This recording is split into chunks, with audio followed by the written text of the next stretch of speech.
Hey guys, a few months ago I put out a review video on this Rocktol multi-tool and compared it to Leatherman, and there were a lot of tasks that this actually did better than my Leatherman Wave. So overall I was really impressed with this, especially considering the price was like $30 some. So Rocktol offered to send me a slightly different style of multi-tool, and I thought you guys might be interested in it, so I figured we'd do a quick unboxing of it, kind of go over all the features and specifications. We'll put it to use and kind of see what it's all about. So what we have here is the ST02. There's some of their information, and let's see about getting it out of the box here.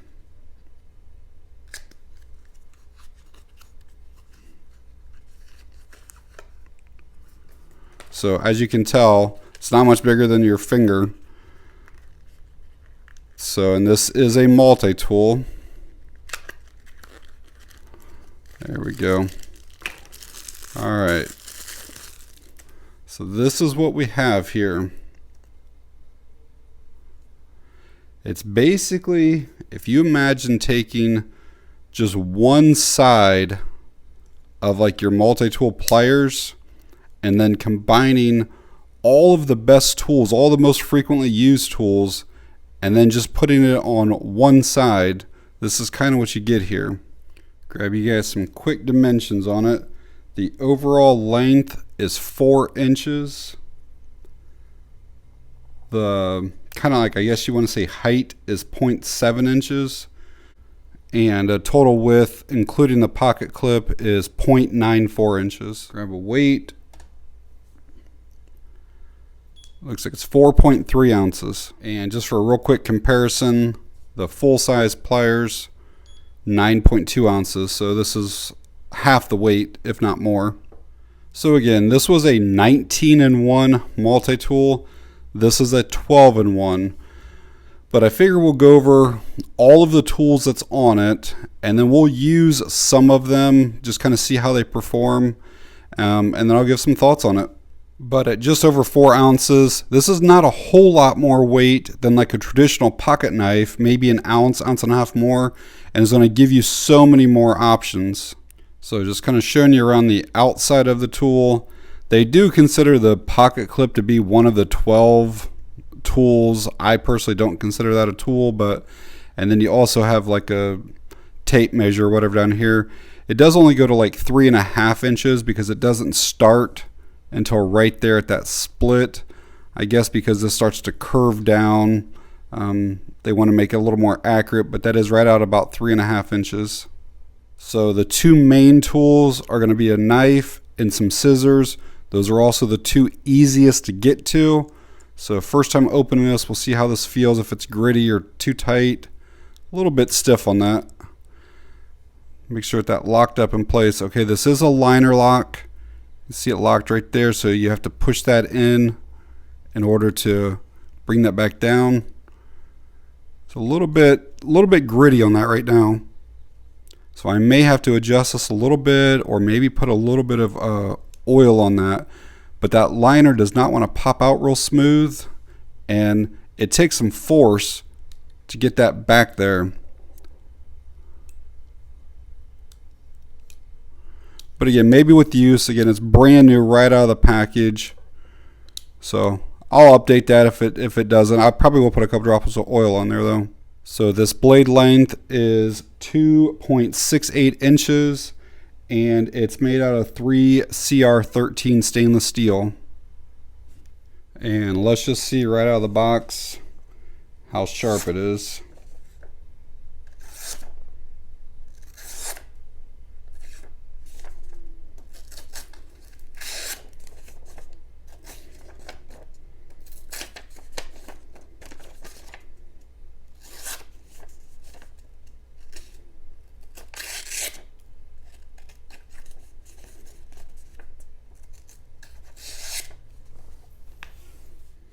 Try to do a vertical cut, see how it does with that. That's actually cutting pretty clean.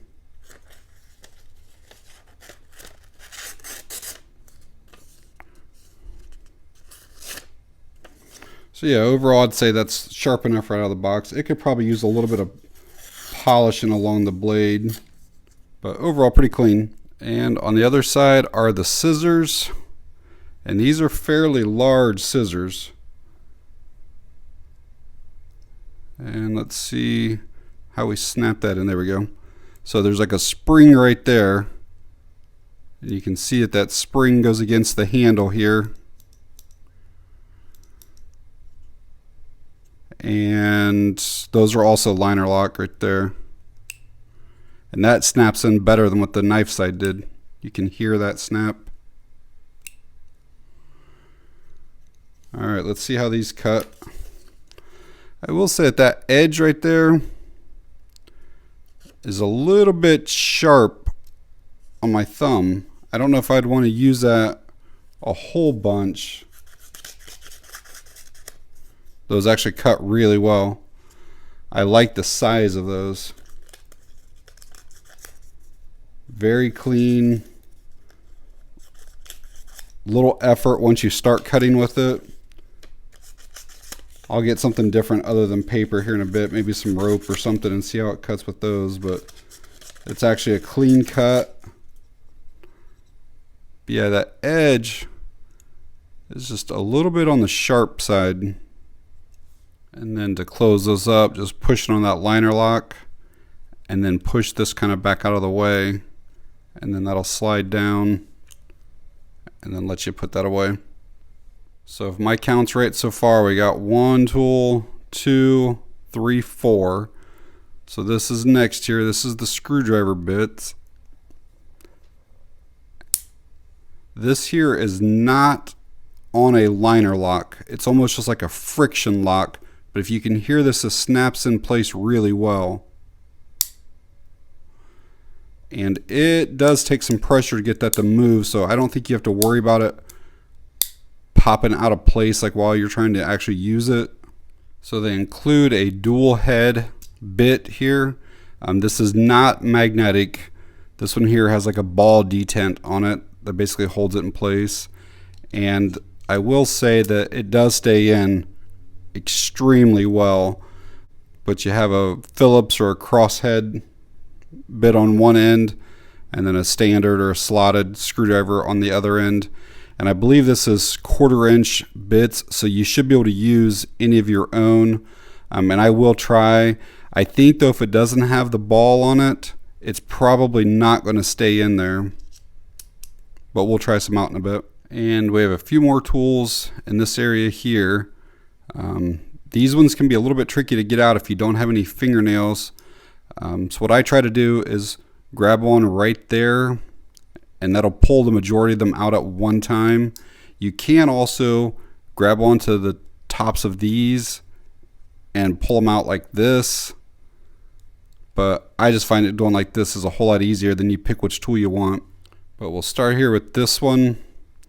This here is a can opener, a bottle opener, and a wire stripper. This can also be used, if you look here, there is a little bit of an edge or a blade on that. You can use this for opening packages as well and save your knife blade. You know, if you got sticky tape and stuff like that, how it dulls out your blade. But there's definitely an edge on there. And then here, this is like a precision or like a mini screwdriver. Like if you need to like adjust the little screws on your glasses, like that. And then we have kind of a larger flathead screwdriver, and then we have an awl.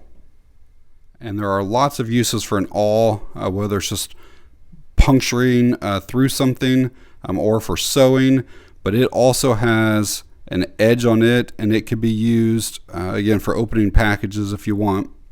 As you can see, these 4 tools right here have this little like indent right there.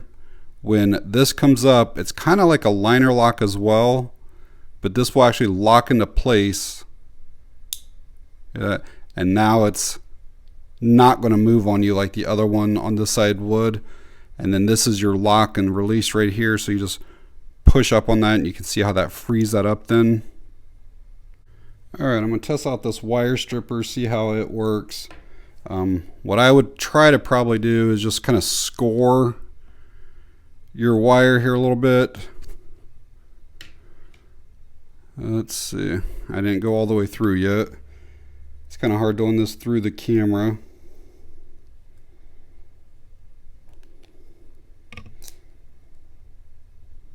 I'm through a couple of the layers there of this. Maybe just a little bit more on this other side. We should have it.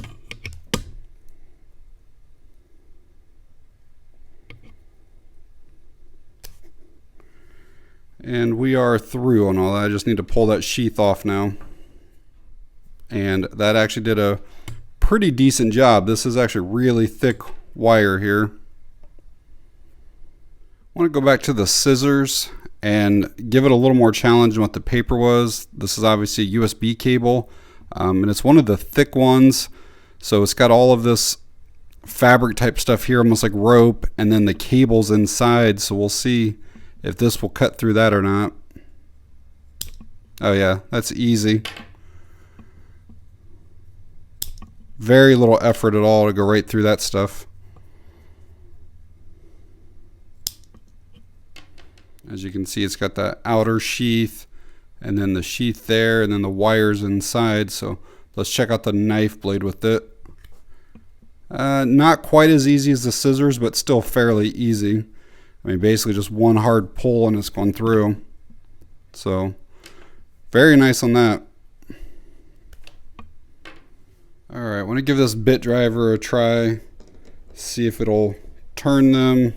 Yeah, no problem at all. Making sure it doesn't like fold in half or anything like that. So that'll work those in and out, no problem. Let's try the flathead. We'll do a few turns going down into it. Yeah, no problem. So I don't think you have to worry about that thing like folding or collapsing or anything like that. And then let's try another bit. I doubt that it stays in. Yeah, it won't. You could still definitely use this though. Like obviously if you were going, and this is just another bit, this is the one that came with it right there with the ball detent. And so if you were screwing obviously anything up, it's never going to fall out. If you're screwing anything to the side like this, it's never going to fall out. And the only time it would is if you're down like this, there's a potential of it just sliding back out. But even then, if I had a screw and I were going down, it's not going to fall out because the screw itself is preventing it from falling out. So even if it doesn't have the detent, you can still use just about any bit in it. Alright guys, just a couple more things to test and we'll start wrapping this video up. I want to check out the can opener function, make sure it does work here. And yeah, punctured right through, no problem. And then basically you would just continue to work this around. I'm not going to bore you by showing you the whole thing, but it clearly works.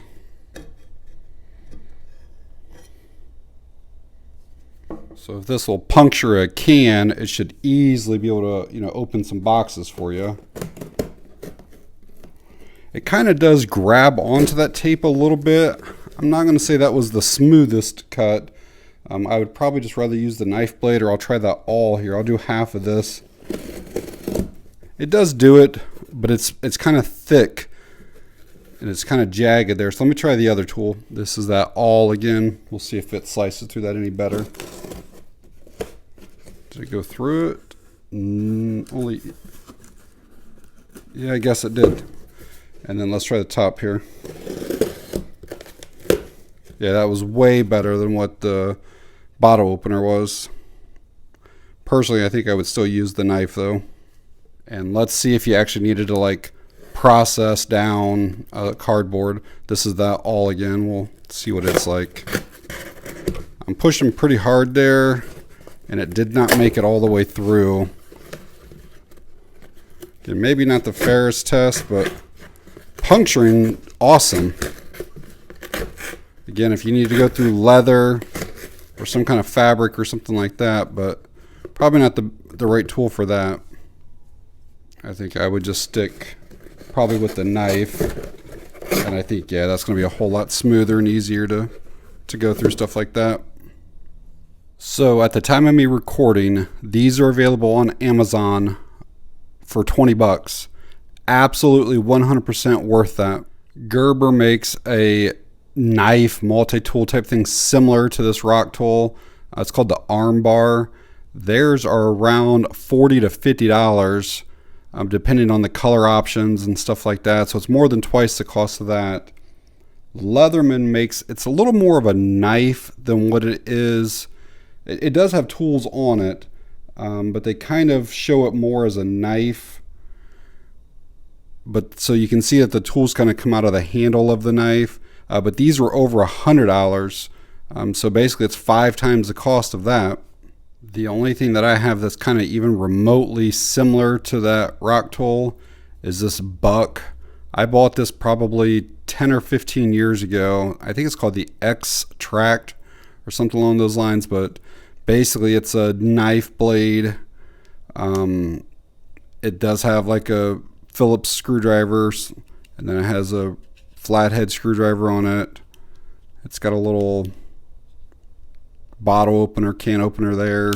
This one here does have some pliers on it though. They're not the best pliers by any means, but it does have them on it. I don't remember the cost of this. I think I paid 50 or 60 bucks though. And it does not have a pocket clip or anything, so you have to use a sheath with it.